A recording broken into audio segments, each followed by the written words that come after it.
Question. எந்த பயிற்சியில் இலங்கை கப்பற்படையில் இந்திய கடற்படை கப்பல்கள் பங்கேற்கின்றன? Option A.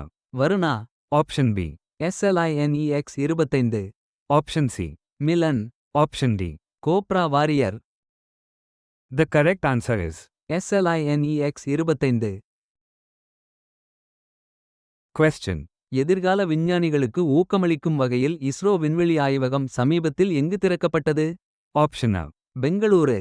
Option B. Sriharikota. Option C. மேச்சுகா Arunachal Pradesh. Option D. Ahmedabad. The correct answer is மேச்சுகா Arunachal Pradesh. Question. சமீபத்தில் திறந்து வைக்கப்பட்ட டெல்லியில் உள்ள 2 முக்கிய நெடுஞ்சாலை திட்டங்களின் தோராயமான மதிப்பு என்ன?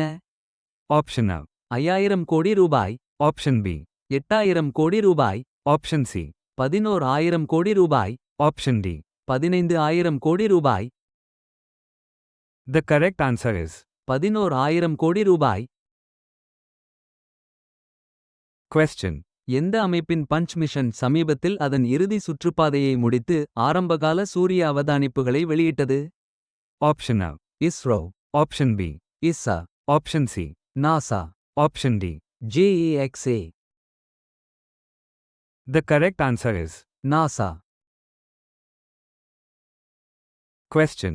எந்த நாடு ஏற்றுமதி மற்றும் அந்நிய செலாவணியை அதிகரிக்க இலவச வர்த்தக ஒப்பந்தங்களை விரிவுபடுத்துகிறது?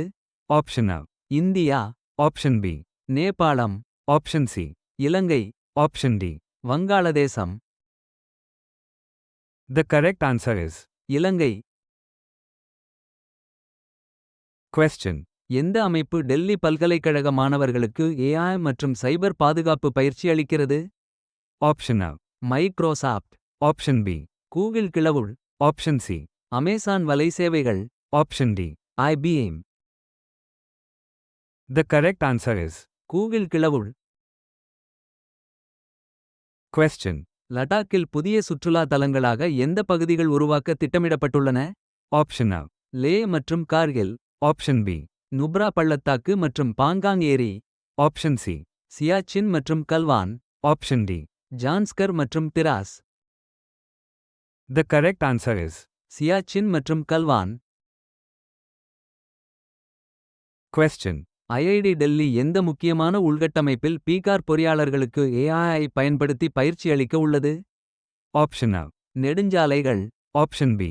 விமான நிலையங்கள். Option C. பாலங்கள். Option D. அணைகள். The correct answer is பாலங்கள். Question. சிறு குற்றங்கள் தொடர்பான மக்களவையில் அறிமுகப்படுத்தப்பட உள்ள மசோதாவின் நோக்கம் என்ன? Option A. அபராதங்களை அதிகரித்தல். Option B. குற்றமட்டதாக்குதல். Option C. புதிய குற்றங்களை சேர்த்தல். Option D. வழக்குகளை சிறப்பு நீதிமன்றங்களுக்கு மாற்றுதல். The correct answer is குற்றமட்டதாக்குதல். Question.